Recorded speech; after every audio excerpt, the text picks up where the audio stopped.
Well, we are joined tonight by my friend Emilio Huarte, who's down in the Los Banos area. And tonight's session is going to be all about protecting livestock from predators. So, should be an What? interesting evening. And just for everybody's, so you don't get confused, everybody, including me, calls Emilio Chooch, and I will probably fall into that tonight, Chooch, just so you You're know. more than welcome to, Dan. I'd be All offended right. if you didn't. So the format tonight, I'm going to go through my slides, but as we go through, I'm going to ask Emilio questions about his experience with some of these tools and about his approach to dealing with um, protecting livestock in a targeted grazing setting. And so we're really lucky to have somebody with a lifetime of experience doing this joining us tonight, and really encourage you to ask Emilio questions that you have as well. Feel free. So I want to start by putting this into context a little bit. Thinking about where predators fall in terms of the threat to livestock, especially in targeted grazing settings. We'll talk about livestock protection tools and some of the barriers that we've seen to adopting particular tools. And then I thought it might be helpful to just go over the California Department of Fish and Wildlife policies on black bears and on mountain lions, and also talk a little bit about California law when it comes to dogs worrying livestock as well.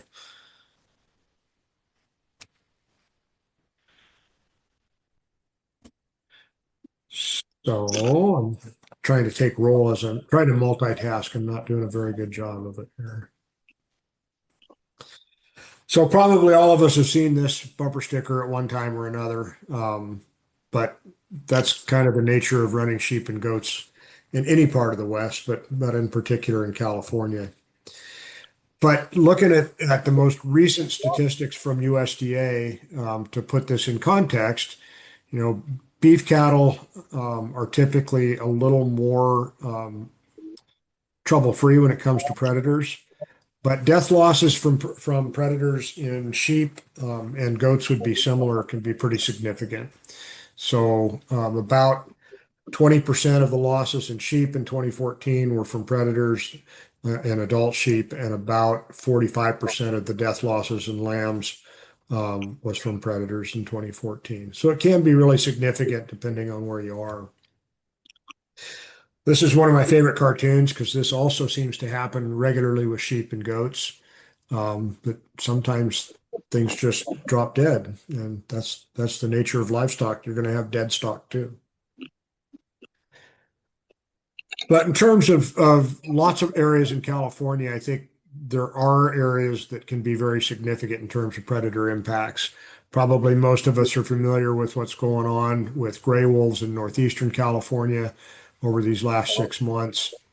And so it can be really significant. We've got here in the Central Sierra foothills, um, can have really significant impacts from mountain lions, for example.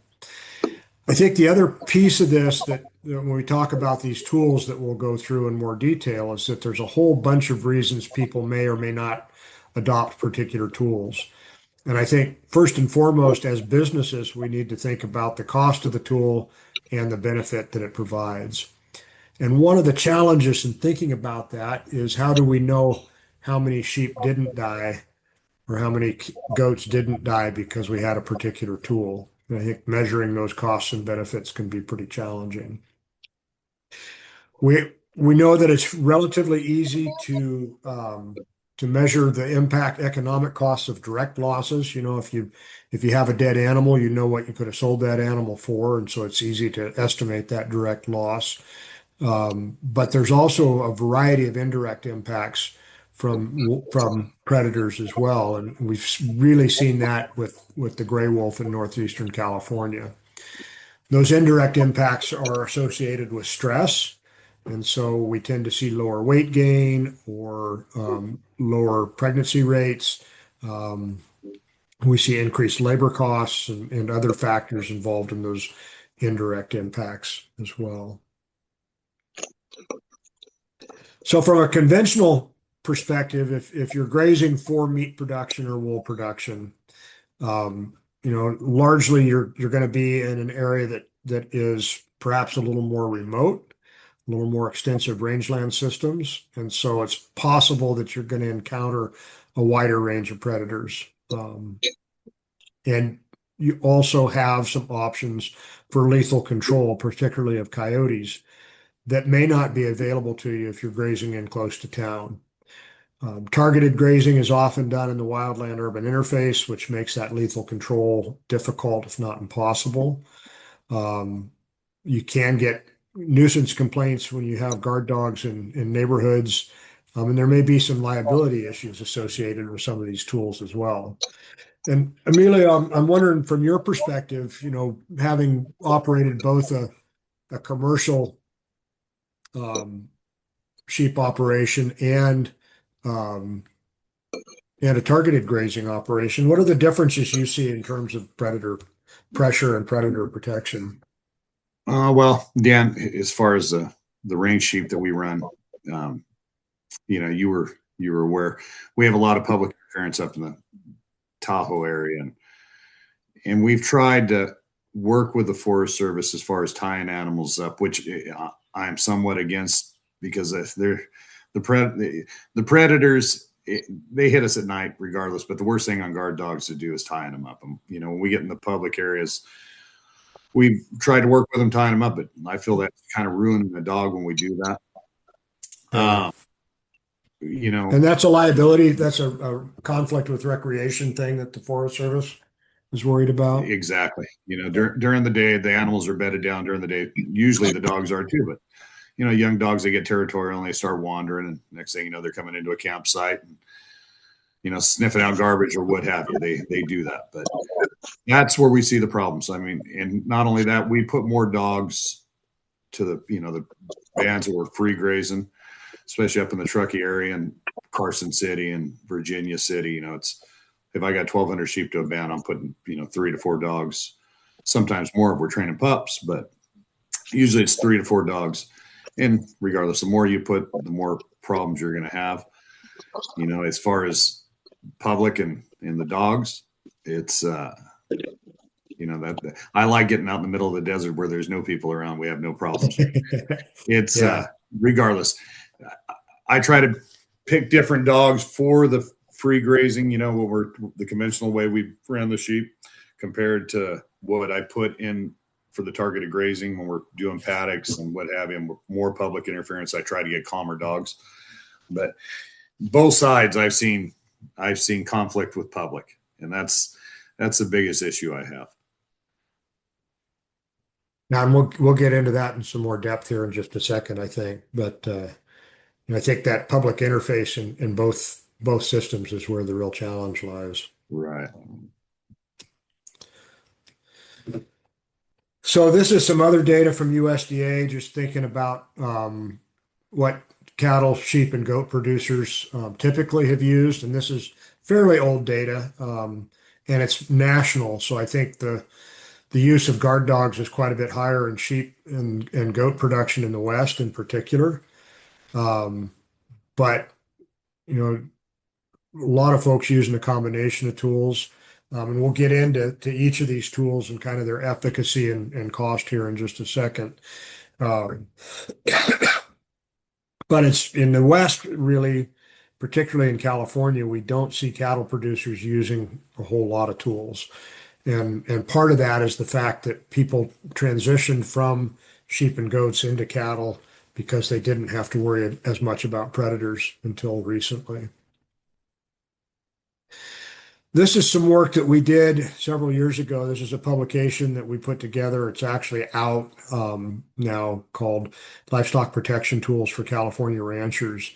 And this is what the research that's available shows us about how each of these tools work with the suite of predators that we're likely to face here in California. And the 3 that I've highlighted here are the ones that appear to be most effective against the broadest array of predators. So livestock guardian dogs are very effective, perhaps not as effective with gray wolves, but I think there's some growing evidence that the right kinds of dogs can be pretty effective where you have wolves. Removing carcasses or attractants is hugely important because most of these predators can also be scavengers. And so if we remove that attractant, we can reduce predator pressure. And then one of the things that we know from both this country and from Europe, where they've also got wolves and brown bears, is that lambing or kidding in a shed can eliminate some of those early losses. Not always practical, and there are some trade-offs with having animals inside all the time that can be costly as well. Emilio, have you what of the things on this list have you had experience with? Well, night corralling, we've used that. We've been forced to use that. I don't like to use it. I don't like pinning up the sheep at night, especially, up in Truckee, but we've came down to use the night corrals, which, it's eliminated the losses, but it's still not 100%. And now with electric netting, we do a lot of night corral and making bigger paddocks. And as long as you put Yeah, electricity to it, that helps out. We've tried. I've tried donkeys, and there's some people in Sierra Valley that I suggested. They've called me up as far as looking for guard dogs that were ready to put in with cattle, and I've explained to them, it's not that simple. You yeah, just buy a guard dog and turn them loose with the cattle and expect them to guard it. But my suggestion to them was start throwing a couple donkeys in with their herds that they have floating around up there. I've tried llamas. The one time I did try it, the first time I tried a llama, we turned it loose, and I think you heard this story, Dan, but we turned it loose with a sheep, and it came to the state fence, jumped over that, and then jumped over the next fence, and we never seen the llama again. The second one, we had pretty good luck with it.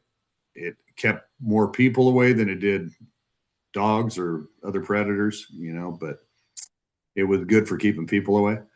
yeah, It was in an enclosed area, so it wasn't like we were the biggest dilemma we have with donkeys and llamas is we move the sheep and the goats around so much, it's getting those transported from point A to point B.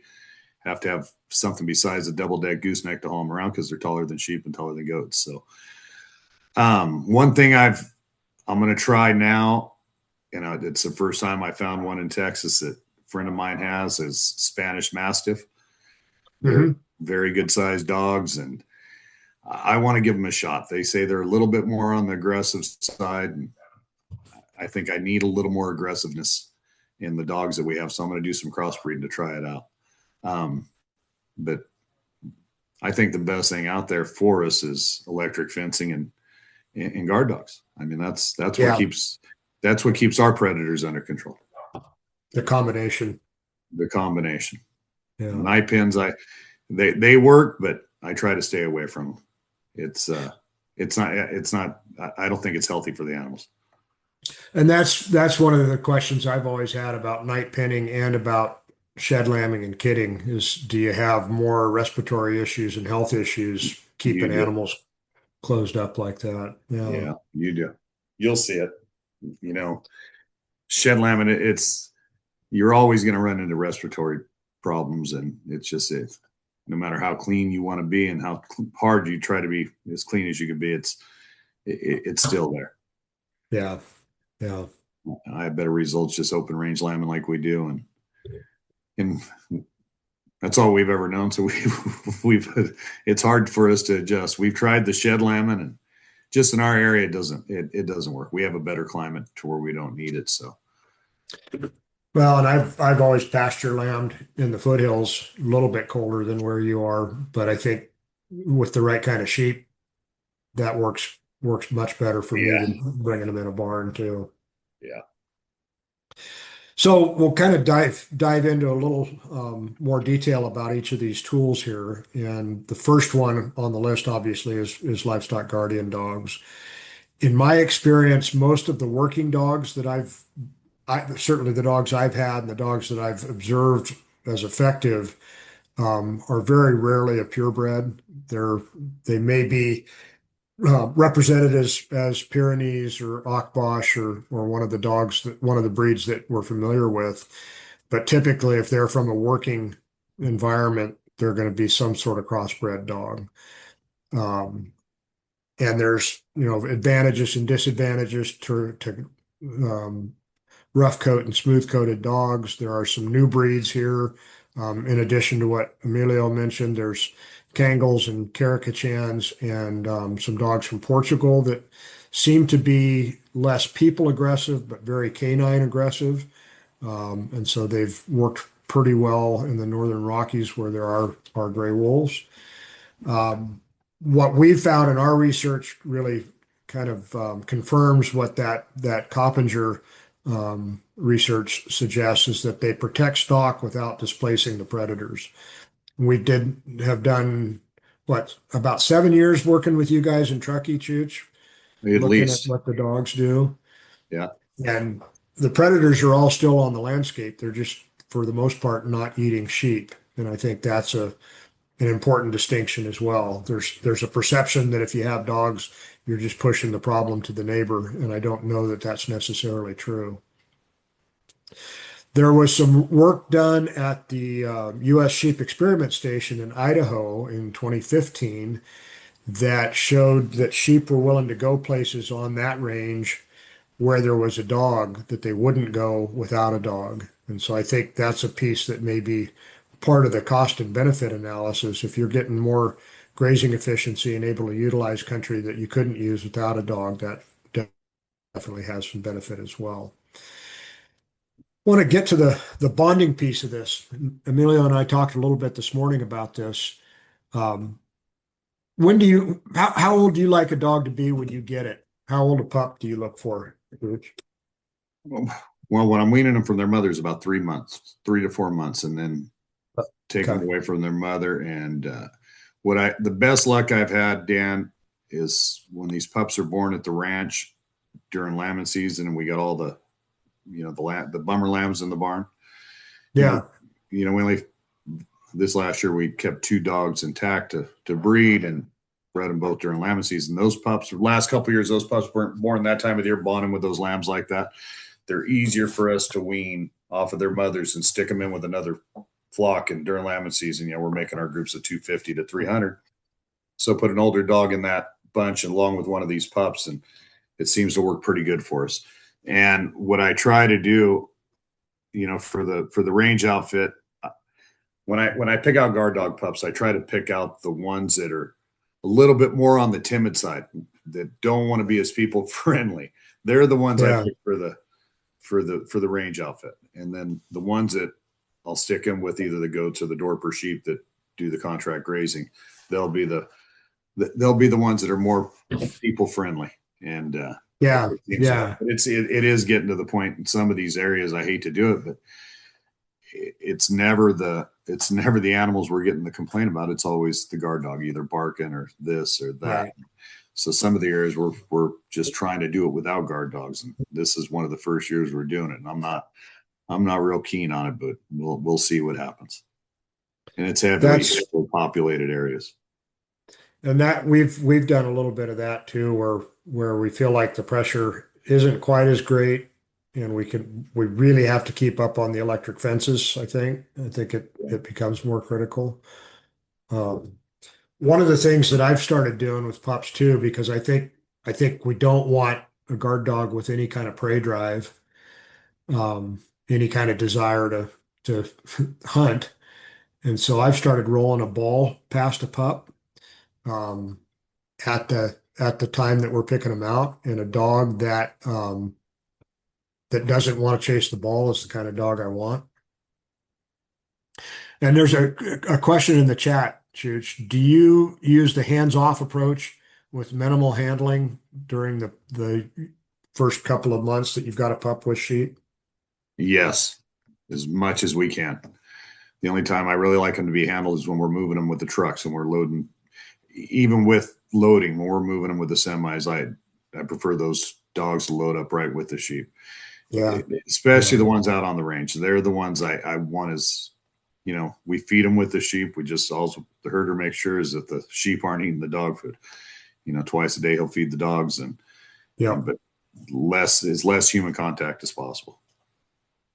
That's been the approach that we've taken too. I will, I don't really care if the dog knows its name. I do want to be able to catch a dog if I need to do something with it. But um, for me, kind of those first, 16 to 20 weeks that the dog's bonding with sheep or goats, I want all of its social interactions to be with livestock. I don't want it Exactly. to You think want it to I'm bond the with the guy. livestock, not you. Yep. Yep. What are some of the cons of guard dogs besides barking in an urban area? What are some of the things that you think are a downside on guard dogs? Well, can't find too many downsides on guard dogs.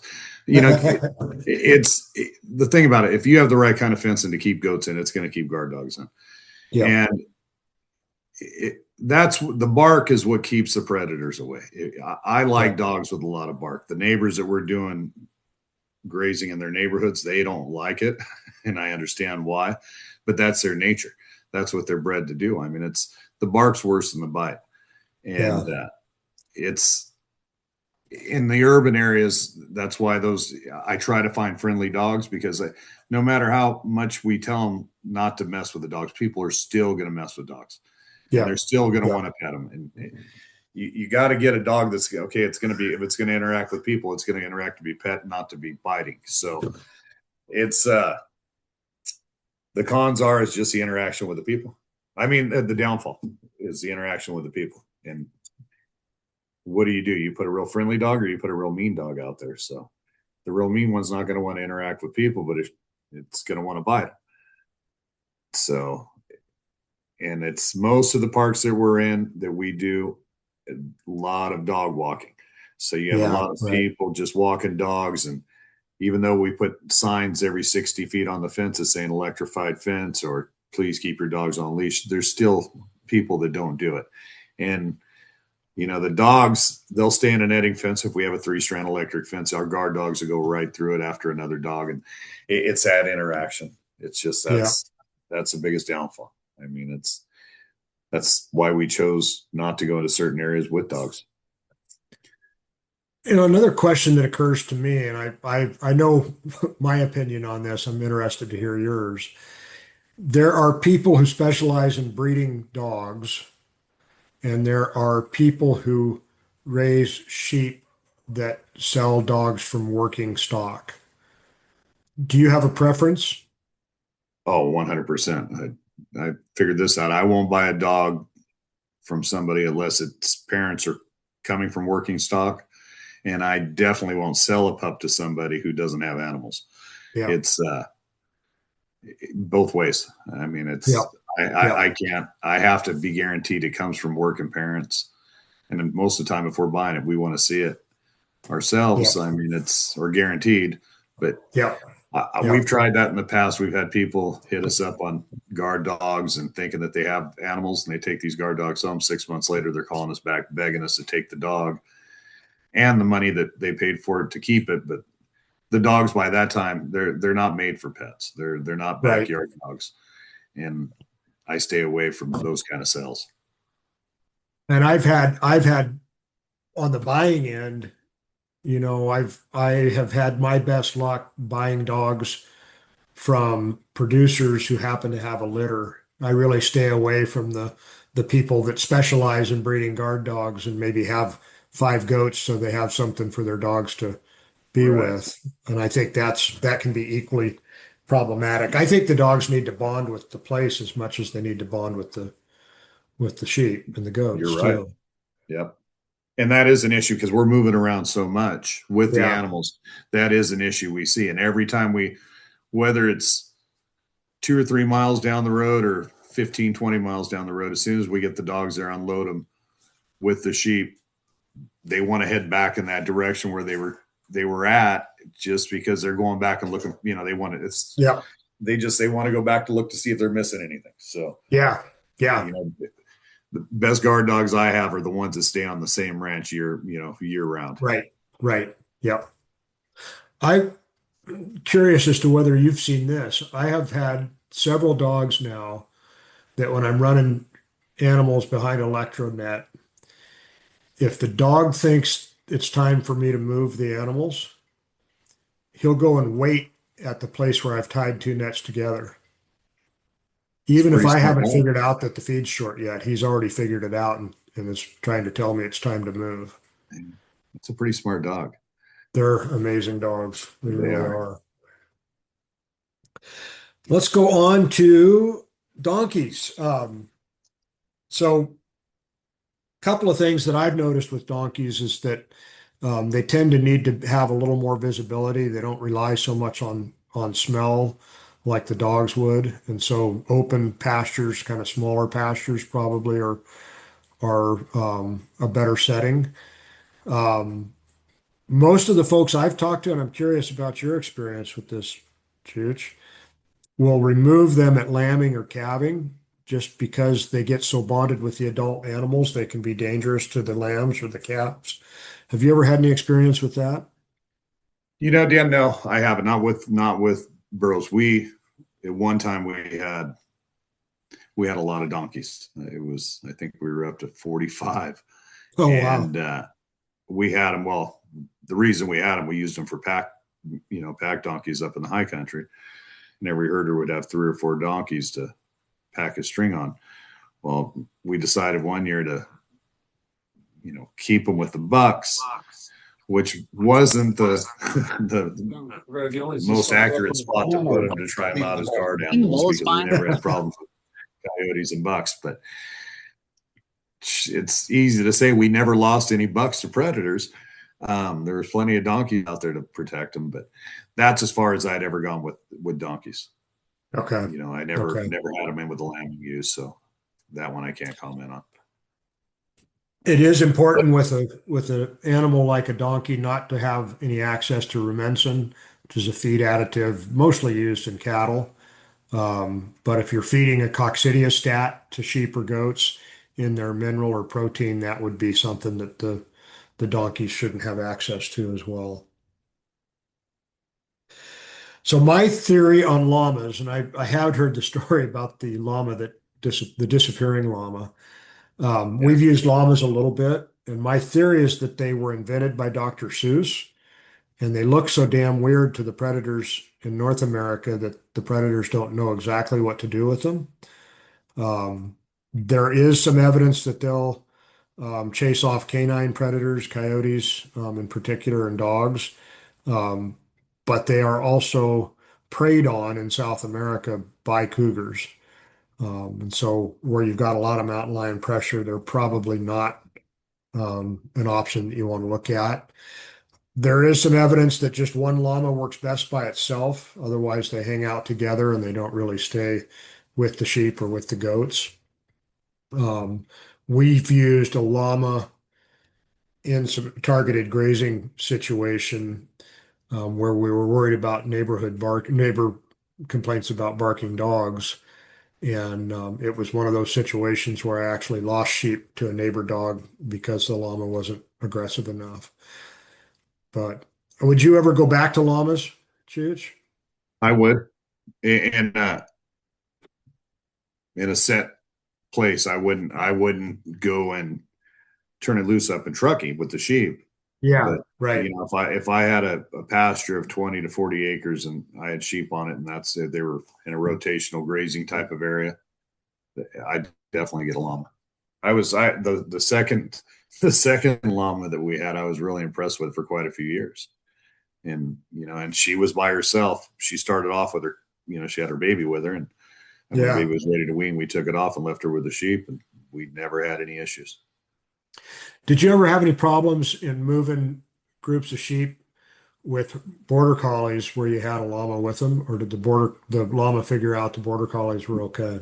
She did not like when we got in there to, if we had to work the animals and put them in a corral, just warm them or Yeah. do whatever needed to be done. She did not like the dogs in there. She would actually Okay. chase the dogs off, pushing them, and then but it would take 2 or 3 minutes of calming her down, and then the dogs would go to work.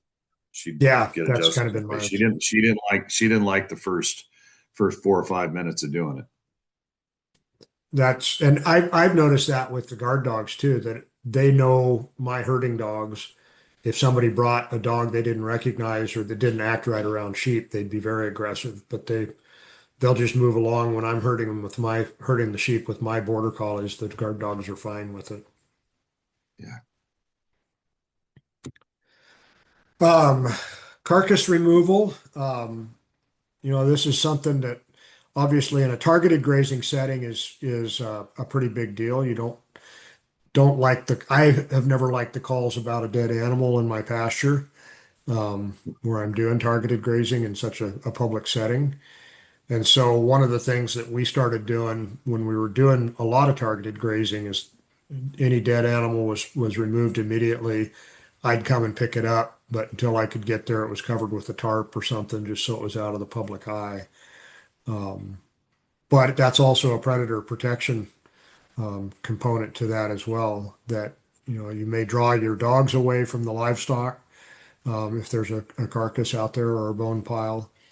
There are some new options for disposing of carcasses. There is a new state law that will allow composting of livestock, which hasn't been allowed up till now. Some counties allow you to bury animals on your own property. Some counties, like Calaveras, will actually take carcasses at the landfill. Um, and then there's also the option of sending a dead animal to the calf's lab at Davis, the vet lab, um, which is usually more cost effective than having the rendering company pick it up. And you get some health data about it as well. Um, Anything that you've done differently there, Emilio, in terms of when you lose We a on our own property, everything we dig a hole and bury it, and yeah. that's the way same way we've been doing it for years. It's what I do is anything if it's over 12 hours till I get there. These guys, the herders that we have, I get old wool sacks and wrap them up in that until I get there. But we try to remove them. I mean, immediately. Yeah. And it gets difficult. I'm learning when you're down in Santa Barbara and live in Las Vegas. When you get a call, you got to dig goat behind the jail. It's a long way to Yeah. run down there to grab a It's a dead long goat. ways. Yeah. But, Yeah. so yeah, that's what we do. Luckily, we have the place in Coalinga and then got a place here in Las Vegas, so it helps. But yeah, that's always been an issue. Do you do any targeted grazing with permanent fences? Do you have any contracts that have permanent fences? We have some solar that we're doing with permanent fencing that has it. Okay. A lot of the areas we get, some of it has cyclone fencing around it. Yeah. Yeah, Yeah. give and take. I mean, there's some with it, some without. I I on a much smaller scale was always a little reluctant to trust when somebody told me they had good sheep fence. Yeah, Um, yeah. and I'd almost always put electric fence inside of it or outside of it just to be That's that. safe. We tell the herders no matter how good it looks, never trust the neighbor's fence. Always double Yeah. fence everything. Yeah, Yeah. we've had some major mistakes happen to where you're working for Caltrans and goats. You think the herder thinks that they're not going to squeeze through a 10-inch hole. Well, 420 ended up squeezing through a 10-inch hole, and that 10-inch hole became a 10-foot hole after that many goats going through, and the Oh neighbor's no. backyard gets damaged. So we always try to double fence. And I've also found that things like culverts and there's holes in the fence you don't realize are there until you have animals out. Right. Um, Big culverts and things like that can be a problem as well. And I think the worst coyote loss I ever had was where I didn't have guard dogs because I figured the 4 foot fence was going to be high enough to keep coyotes out, and learned the hard way it wasn't. Yeah. Permanent electric fencing, again, is not something we typically see a lot of. And, I think part of the challenge with any electric fencing in our environment is just dry soil conditions. Um, you use a lot of this kind of fencing where you can, don't you, Juge? Yes. Still. Yeah. And It's hard to come by, but we have a lot of it. I use that on all the sheep especially do during you the ever winter. use it? You ever use it on goats? I've tried. They won't stand it. But no, it's I won't even attempt it on goats anymore. But the sheep, Dorper sheep, and the wool sheep, that's all we use. And is it a lot easier to set up? Takes less time to set up. You can do bigger pastures with it. It's probably quicker for bigger pastures. Um, Okay. Once you get the hang of it, it's like everything else. 35 years ago when I first started using it, I remember they brought it to us and we got it tangled up so bad we stuck it in the barn for 6 months and didn't pull it out. And then once, one or two times of putting it up, it's like a Prattley corral. The first time's always a Right. challenge. Right. So now it's just one of those things. I would rather put up 10 rolls of that than one roll of old sheep wire that we used to put up. So Oh yeah. it's a necessity for us. It's upsetting we can't find it anymore to buy. Yeah. Yeah. Because everybody's gone to electronet, haven't they? And we use a lot of electric netting in the goats, so I always have excess come lambing season. We use the old stuff in the sheep just to split up paddocks and what have you, and it comes in handy. But it's a little bit more expensive too. I've looking at the research on electronet fencing on this kind of fencing, there actually is some pretty good evidence that it will reduce, if not eliminate, coyotes coming into pastures. I would believe that. I think they can sense when it's on too. I really I've do. heard that before too. How long? What kind of lifespan do you get out of electronet? 3 to 4 years. Okay, If so I get 4 years out of a roll of electric net, it wasn't used much. But we're putting it down, taking it down, putting it up. It's just constant, especially during grazing season. That I would say 3 seasons is what it lasts okay, okay. And do you go through Livewire or do you go directly to Canal? Actually, I was going through Livewire. Now I'm going through Jan Candidate because she's a broker for Premier. She's a Oh, sales rep, okay, okay, so I'm buying it through her. okay. But yeah, it's that we couldn't be doing go grazing without the electric net. How big of energizers do you use with the fencing? Oh, it varies. It all depends on how scared you are, where you're at. If you're on Caltrans, you're going to buy a $1,200 Energizer because you think it's going to save you.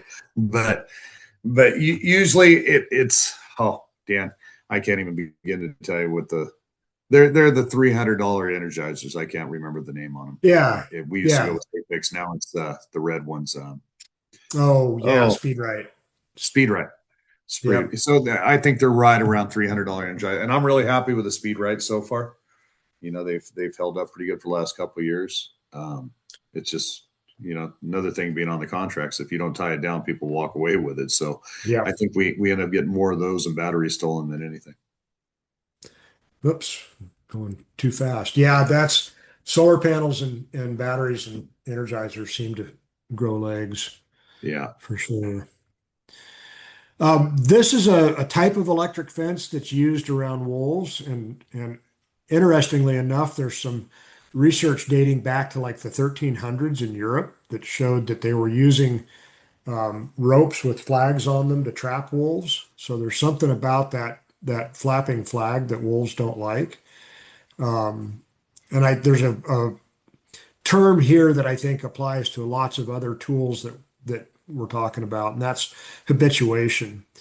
That these tools work until the predators realize they're not a threat, they're not really going to hurt them, and then they lose their efficacy. And I think for me, that's one of the reasons that guard dogs are so important is that the guard dog is responding to the predator, and it's pretty tough to get a predator that habituates to a 120-pound dog that's barking at him. And I think there's a place for things like flattery, but I think guard dogs are pretty tough to beat. On your contracts, Chooch, do you typically have a herder with every group of animals, or do you have one guy watching several groups? No, when we're doing grazing season, it's usually one guide, one herder to every 400 or 500 animals. Okay. I try not to make the herds any less than 400, no more than 5.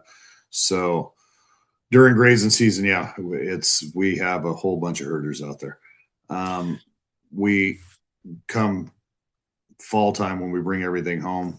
We start mixing herds into groups of about 1,200, and one herder to every group of 1,200 for the winter. And Okay. some of Okay. our herders go back to Peru or 6 months home, 6 months here. And on your conventional stuff on the wool sheep, and when Those they're in guys, the they try to mountains, keep. that's Yeah, we keep. They come for 3 years at a time, and they don't. Their season never ends. They're in the. high country herding sheep during the spring and summer, and then back down to the valley for lambing season, and then lambing season ends. We're back Yeah. up to the foothills, and then they're shipping lambs. So the conventional sheepers are still committed. It's 365 days a year. Yeah. It's Yeah. nonstop. So And it's the one goat herder deal's a per little bit different. band. One herder. We figure about one herder every 1,200 head Okay. during the summertime, and then during Yeah. lambing time, I try to figure about one to every 750. Okay. Okay. You talked a little bit about night penning up there in Truckee, and that was on the conventional side, right? That was on the Yeah, wool chute. yeah. What were the things that worked, and what would you do different in that setting? You know, we did it more because of the area where we're in. It wasn't. We weren't having at that time. We weren't having many threats with predators. It was more. We were right there next to Boca and Stampede, and the herder was Yeah. worried. Full moon, the sheep get up, they take off walking. Next thing you know, they're in the middle of a campsite. And anyways, Right. we were night crawling for that issue. That reason. I don't really, like I said, I don't really like it, especially if you get a freak storm that comes through and dumps a half inch of rain in a night pen. You got a big muddy mess. But Yeah. it's Yeah. just if you got good guard dogs, and you're not in a heavy populated area, I'd still rather see them loose. If you want to control where they're bedding down, we move their salt around. Where they bed down is where their salt is. That or find the highest point, and that's where they'll really want to bed That's where down. they're bad. Yeah. I worked with an outfit that was doing a project for one of the ski resorts in Tahoe in the summertime, Uh-huh. and they had so much coyote pressure at night that the resort wanted them just to free herd the animals during the daytime, but there were so many coyotes, even the dogs they felt like they needed to night pen because it was in close to the ski resort and all these Sheep other or goats? factors. This was goats. This was goats. Yeah. Yeah, there used to be a lot of sheep in that forest, Tahoe Yeah. forest. Yep. Have you ever used any of these fox lights or scare devices or things like that? I think pop guns, zone propane cannons. I've Yeah. used those, but the problem with those after 2 or 3 nights, the coyotes get used to it, and Right. they just they get used to it, and we've used propane cannons and still lost lambs to coyotes. And hence The- we didn't start using dogs. We didn't start using guard dogs. We were late in life using guard dogs. We were a little bit Neanderthal when it came to that, but I don't think we started using guard dogs until '97. And ever since we started using, well, there's a few changes we made too. We stopped taking as many lambs next to their mothers to Nevada like we used to. I mean, there was times Yeah. without guard dogs, we were losing 200 to 300 lambs a summer in that Wow. Carson City range. And once we started using guard dogs, it cut the losses back, but didn't cut it back completely. What cut the losses back is shipping the lambs from California 90 pounds rather than trying to make a 120-pound lamb in Nevada and lose Yeah. 300 of them trying to do it to coyotes. Yeah. Once we just started sending dry ewes over there with 3 or 4 guard dogs and 1,200 ewes, I don't know when the last time we've lost to coyotes, but it's usually a straggler that stays behind and the herder finds her a day or two later and the coyotes got her. But it's Yeah. not because of guard dogs not doing their job. They've been pretty effective for us with dry ewes in that range. And that ability to kind of change management probably you got more flexibility with sheep or goats than you would with cattle for sure. You Right. can't change a calving season like you can change lambing season. Yes, Um, exactly. like that. I've tried these fox lights. This device right here is a fox light, and after dark it emits random flashes of red, white, and blue lights that are supposed to make the predators think somebody's walking across the field. Um, I think they're kind of like a neon "Eat at Joe's" sign. Mm-hmm. And the predators get used to the fact that if there's a light flashing in the field, there's probably something there to go check out. So I'm not convinced that they're real effective. This is a piece of kind of general predator management. Older animals can be more prone to predation, which is like having an attractant out there. It's interesting talking to Temple Grandin a couple of weeks ago at a workshop. She thinks, in particular with cattle, we've selected for docility for so long that cows aren't as protective of their calves as they used to be. And I wonder about that with sheep and goats to some degree as well. I think um, I like watching a ewe stomp at my dogs when she's got a lamb at her side. I think Good mother. there's some value to that too. This is what you were talking about, Chooch, that you've changed the way you do your system going to the mountains, and I think there's other components to that too. It's not always an easy thing to do, but It's especially in California. We're yep, going against the season trying to breed the sheep in the spring to yep, lamb in the fall. So yep, we've came to, we've made some changes to make it fit for us, and we've had pretty good success with what we're doing.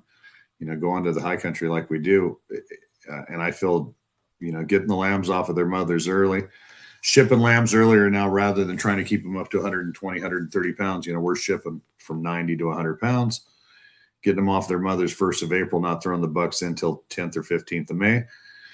And, we're getting, we throw those bucks in come November, 90% of the sheep are already lambed out within the first 30 days, of lambing. And it's amazing how they breed up, buck up in that high country. We see really good results. How does that work with the Dorpers and with the goats? Are you breeding for the same lambing and kidding season, lambing in the We fall? are, that's, it's more availability towards feed. Yeah, Um, that's our alfalfa fields open up around, 1st of November. You can get into any alfalfa field around here. So the Dorpers, we get done with the goat grazing contracts and the Dorper grazing contracts around the 15th of September. So that gives us plenty of time to get those home, get them in pretty decent shape, ready for lambing. And 15th of October, they're starting to kick in, and that Dorper is just a funny breed. It's nothing like the wool sheep. You could put them on tumbleweeds and they'll get fat. They're just they're an impressive sheep. So they, by February, their lambs are born the end of October, and by February their lambs are ready to go. They're ready to ship. That's that market for those lambs, 75, 80 pounds. They're ready to go first part of February, 15th of February. They're ready to ship. So so you don't send lambs out on contracts. You're sending now dry ewes I out. try not to. I try Okay. getting all the lambs off of their mothers, let their mothers dry up real good, and then send them out to contracts. Okay. I Okay. feel it's just, especially young lambs. Anytime you got young lambs out there, young lambs die. People see that too much public interface. So I feel having a nice, clean herd, people to see, it helps out a lot. Yeah. So I want to talk just briefly about fish and wildlife policies on mountain lions and on bears, because I think there's a lot of partial information out there. On mountain lions, the new statewide policy is basically a three strikes policy on mountain lions. It used to be that if you had a depredation, the department was required to issue a permit for you to take the lion for lethal take. That policy has changed, and so their general approach now is that you get one animal killed. They come out and educate you and give you a permit authorizing non-lethal take, which would include hazing, guard dogs, other types of tools that we've talked about. Then, if that cat comes back and kills a second time, they will issue a second non-lethal take permit, specifying additional measures you're supposed to take. And then, if a third depredation event happens, they will issue a lethal take permit. There are some exceptions to this. If you're already doing everything that they would recommend that you do, they will issue a lethal permit after the first event. We had a project, a research project up above Georgetown this last summer where we had a herder, electric fence, and guard dogs with the goats. And we confirmed that it was a lion kill, and the department issued a lethal permit for that first event. The problem was that we couldn't get somebody out there to actually take the lion with that permit within the 10 days that they require it to be exercised. And so even if you can convince them that you need to take a lion out, sometimes it's not possible to get the trapper out there with dogs right away. They also have a 10-mile radius limit on chasing a lion. So, if you get somebody with dogs that can't get the lion within the 10 miles of where the kill happened, technically they're not supposed to kill the lion at that point. On black bears, it's a little bit different in that if you come upon a bear in the act of killing or injuring livestock, you do have the authority to lethally take that bear and then report it to the department as soon as possible. But if you catch a bear in the act of killing an animal, you do have legal ability to take that bear out. You don't have that with mountain lions. The permit includes all this information about why it's necessary, what efforts you made to solve the problem, corrective actions that you'd take in the future. And then they may require some additional preventative measures when it comes to black bears as well. With domestic dogs, that's governed by the California Food and Agriculture Code. And so if you find a dog in the act of killing, wounding, or worrying livestock, or with proof that shows that that dog is recently engaged in that, you have authorization to seize or kill the dog that's doing the damage. And the livestock owner is also entitled to recovering twice the value of the livestock of the animals killed. That's all easy to read in black and white. Those issues are a lot harder to deal with when they're actually happening, particularly when it's a neighbor. I've had, I think, probably the worst single night of sheep losses that I've ever had was to a neighbor's dog while I was out of town. And thankfully, another neighbor tracked the dog to this guy's house and took pictures of the wool hanging out of their mouths. But that can be pretty gruesome.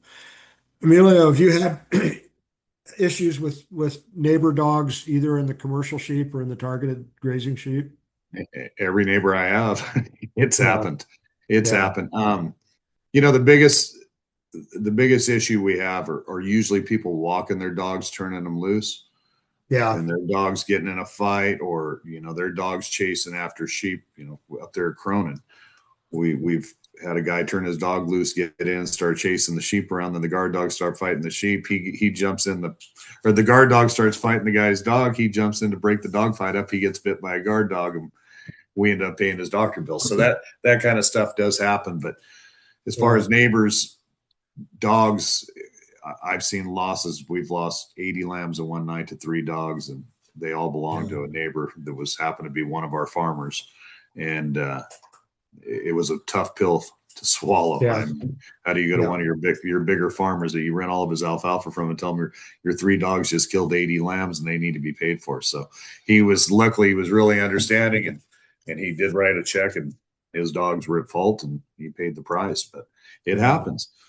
And yeah, there's been dogs that we've had to shoot that just were in the middle of the herd, and you have 6, 7 dead lambs laying around because they got a taste of blood, but they're stuck inside the fence because they got hit by the electric fence trying to get out, and they yeah, won't get out. So my herders pull up and they end up shooting the dog, and it belongs to the people across the street, and it belonged to a 3-year-old little girl. But what do? You feel bad, but it happens. It's just wish a lot of people would just pin up their dogs. yeah, yeah, exactly.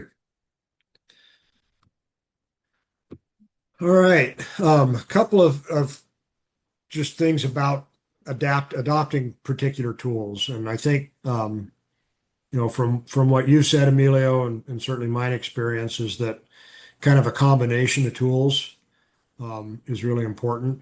Somebody just put in the chat about the trapper up in El Dorado County. I really think it's valuable to talk to the trapper, not necessarily because I need him to come out and do anything, but just to know where predator pressure seems to be bad at the moment. And kind of the tools that other people are using, that kind of helps me figure out what I can do to avoid that habituation problem.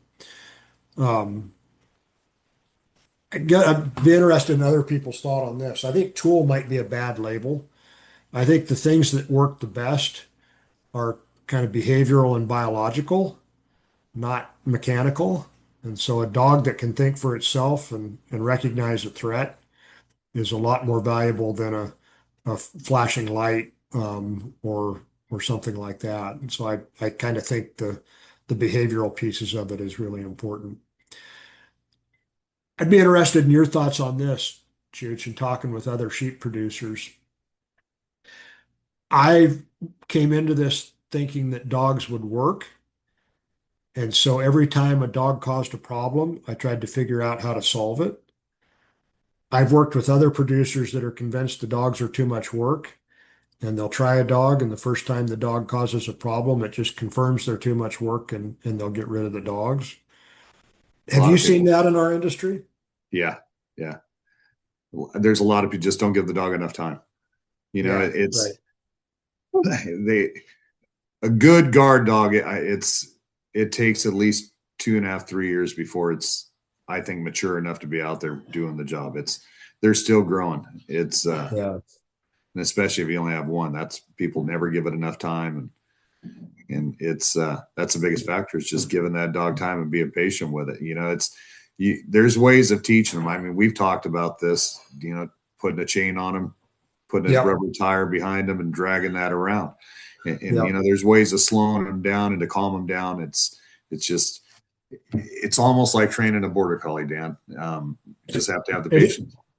it is. It absolutely is. And the working genetics are just as important as they are in border collies.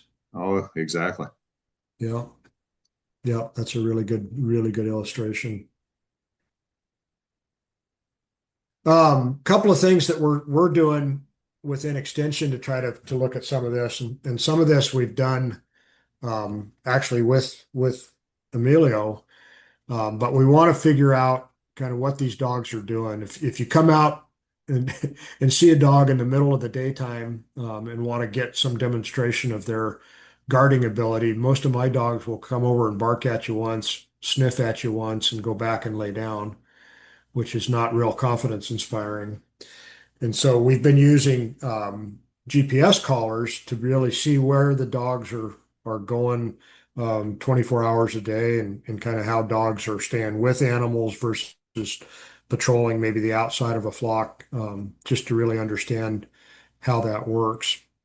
One of the interesting things, and I'll show this when we're done with the slides, that I think has some real potential with dogs that are well bonded, is using virtual fence systems with the dogs, just to keep them out of trouble. And so I think that may be an area, particularly where we're free herding sheep or goats, and we don't want dogs in campgrounds or on the highway. These virtual fence systems have lots longer battery life than the dog specific collars. And I think they work just as well, if not better, in lots of cases. Have you ever used any of the dog collars, GPS collars, Chooch, other than the stuff that we've used up there? No, just the stuff that you've been putting on the last few years up there. But I've heard nothing but good things about the virtual fence. So Yeah, that's I think that's going to be something that's really going to take on. yeah, I do too. I do too. This is actually some of the stuff up there in Truckee. I really like these two pictures, the same trail, about 24 hours apart. And so we know that the predators are still there, but they're not eating lamb, which I think is a pretty cool thing. These are the collars that we built. These are not virtual fence. These are just GPS collars, and we could track where the dogs were going as that map shows. I did have pretty good luck with these, but I think the virtual fence collars are even better in that regard. This is the sheep-sized virtual fence collars. This is made by a company called No Fence, and we've used them on sheep, goats, and dogs with really good success. This is the only sheep available product in the US at the moment. Um, Emilio has already talked about some of the liability issues and selecting the right dog for the job. Do you try to expose your dogs to bicycles or other things like that at all, Emilio? Say that again, Dan. Do you try to expose your dogs to bicycles or other things they might see out on the landscape just so They they're pretty much get familiar with exposed them? themselves. That's something we don't train them for. It's They those figure it type of out. dogs are the ones that we're trying to keep. The friendlier dogs, I should say, and they're going to be the first ones that always chase people on their bikes. Yeah, But and it's not that they're trying to hurt them. It's just they're chasing them and doing a little bit of bark. But we every year we'll have a few issues with that. And there's not it's we've tried it. There's no way of getting around it. Sometimes we go in with the wrong guard dog to the wrong park, and you'll get phone calls the first 2 nights. yeah, yeah. These signs are available through ASI, um, and that's something that I know some people use where they've got dogs in an area just so people are aware. I know in That's Idaho and that's the biggest necessity for a goat grazer right there. Plenty of signs. yeah, right, right. Plenty of signs. And then we'll end up the last slide is you can't talk about sheep and dogs without a Far Side cartoon. Um, but with that, I will stop sharing this presentation. Does anybody have any questions as we wrap this up tonight or observations of their own? I have a question, Dan. Yeah, What I know that mountain lions can jump over 12-foot fences. So what keeps mountain lions from jumping over a 3 or 4 foot electric fence? I Or do don't you think have to that have the dog? I don't think it would keep them. I think you have to have the dog. Yeah, Okay. yeah, Yeah. Okay. yeah. Good question. Other questions? I had a quick question. Have you, either of you experienced different breeds having different sort of propensities, or even different genders of dog to have different propensities to be more like close in type dogs versus more like rangy, patrolly type dogs? Millie, I'll let you answer that first. Well, repeat that question. Let me think about that again. Yeah, just basically, have you noticed any correlation between, I know most of these dogs are mixed breed, but where you can see a dominant breed in them? Like, have you noticed, just for an example, like and I'm making this one up, but like Pyrenees tend to stay closer to the flock, whereas Akbashes tend to want to patrol and range more? Um, You know, yeah. you're I've my preference in guard dogs is the Akbash, uh, especially for a range herd. I mean, they stick to the flock better. They're more of an aggressive dog. Um, they're the type of dog when we're moving a band of sheep, they get out in the front of the sheep and they lead the sheep. They're more they're more of a domineering breed. If that helps your to answer your question, I think if I were to choose a dog for a range outfit, and we have crossbred dogs, but I've had more success. I think we've had better success with the Oxbosh breed than any. Now One of the things, I wouldn't want to take a purebred Akbash into the Bay Area and do a grazing contract with it. I just think they're more of an aggressive dog. I think they're more athletic too. I One of the things that we've noticed with the dogs up there in Truckee um, is that the roles of the individual dogs are pretty flexible. So one day, maybe one dog or two dogs will stay in the midst of the sheep all day long, and a third dog will patrol. And the next day, the dog that patrolled all day the previous day will stay with the sheep, and the other dogs will be out on the outside of the flock. So I think those roles are more variable and flexible than just a breed characteristic that they are kind of giving each other. Um, cues that we don't fully understand as well. Good question, Katie. Thank you. Any other questions on any of this? I do want to show you. So this is my place here in Calaveras County, and this orange or the purple paddock here is the paddock that the virtual paddock that the sheep and goats are in. So there's 21 head of sheep and goats with virtual fence collars on. This orange paddock is the paddock that I've put the guard dog in. So he's got access to a much bigger area where he can range more fully. And so we wanted to see in this case, is the dog likely to stay with the livestock, or does the dog respond to cues outside of that virtual fence paddock? And all of these little white dots are locations where his position was recorded today. And you can see that he stayed within that goat and sheep grazing paddock. And this is just a video representation of how that dog moved around in the last 24 hours. So it's pretty interesting to me that this really well bonded dog doesn't want to go much further than where the animals are, and is pretty good at sticking close by, even if he's got access to a bigger paddock. Let's see, a couple more questions in here. Got a picture here. Martin, is that a guard dog that you attached a picture of?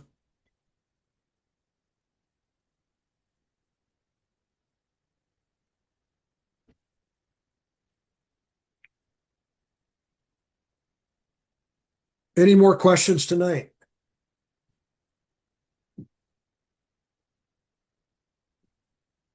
Well, Emilio, I want to thank you for spending time after a really long day on your end, Yeah, sharing thanks for all of having your me, Dan. knowledge and experience. Really, Anytime. really helpful. And next week we'll be working on business management of targeted grazing businesses. I'll be sending some information out prior to next week's webinar for you to take a look at. And thank you everybody for joining us tonight. Hope you have a great rest of your week. And Emilio, I hope you get to spend a night or two at home. I'm going to try, Dan. Thanks for having me. All right. Thank you, everybody. Thank you. We'll see you. Bye-bye.